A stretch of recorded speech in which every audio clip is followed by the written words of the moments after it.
Terreau fertile, c'est le titre de mon exposition parce que je veux évoquer la terre et l'eau. C'est la nature qui m'a toujours guidée, qui m'a toujours inspirée, puis je vis présentement en pleine forêt, sur le bord d'un lac. Les titres sont très importants pour moi. Habituellement, un seul mot ou deux mots, simplement. C'est toujours par rapport à la nature. Avec des choses qui sont rejetées souvent ou qui sont ramassées par terre, on peut faire des choses, on peut leur donner une deuxième vie, de voir de la beauté dans les choses les plus simples. Alors moi, je suis graphiste de formation et de métier. J'avais moins de travail parce que j'étais plus à Montréal et j'ai commencé vraiment à recommencer à faire des choses pour moi. Puis c'est très différent du graphisme, mais mes qualités de graphiste, qui est la minutie, la patience, les détails, bien ça, je les ai appliqués dans mes tableaux. J'aime travailler des matériaux industriels aussi, des morceaux de verre éclatés qui sont tombés, qui sont à terre, ou des morceaux d'automobile. Je prends tout ce qui m'inspire, dépendant de leur texture, de leur couleur. J'ai été particulièrement inspirée par l'Islande.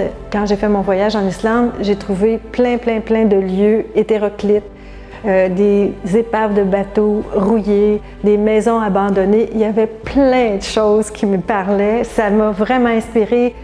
Mon art a complètement changé après ce voyage-là. C'était vraiment une révélation. J'ai la chance aussi d'avoir des amis qui voyagent encore plus que moi et qui me rapportent des choses. J'ai des trucs qui viennent d'Afrique, du Népal, même du Chili.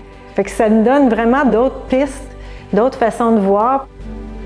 Mes techniques sont très variées. Ça dépend de mon matériel que j'utilise. Si c'est du métal, si c'est du verre ou de la porcelaine, ça ne s'assemble pas de la même façon sur mes tableaux.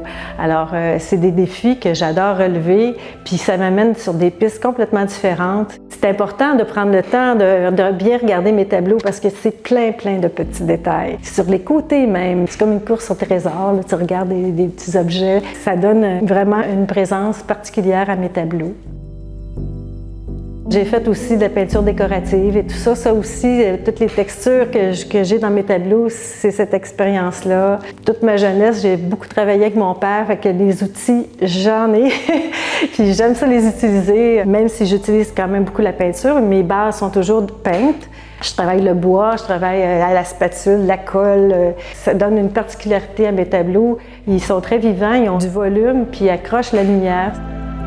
J'ai fait appel à deux amis artistes avec qui j'ai travaillé pour habiller le deuxième étage d'une façon différente. Alors, c'est pas des tableaux, il y a une installation et une vidéo.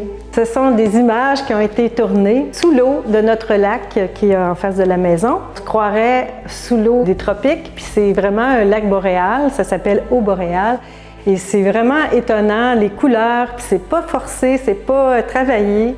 L'autre artiste a fait une bande sonore pour faire revivre le son de l'eau. Alors c'est vraiment pour accompagner l'installation qui est une pièce de bois qui avait une forme très particulière, qui était toute percée par des galeries fourmis charpentières. Tout de suite en le voyant, ce morceau-là, ça nous a rappelé une épave de bateau.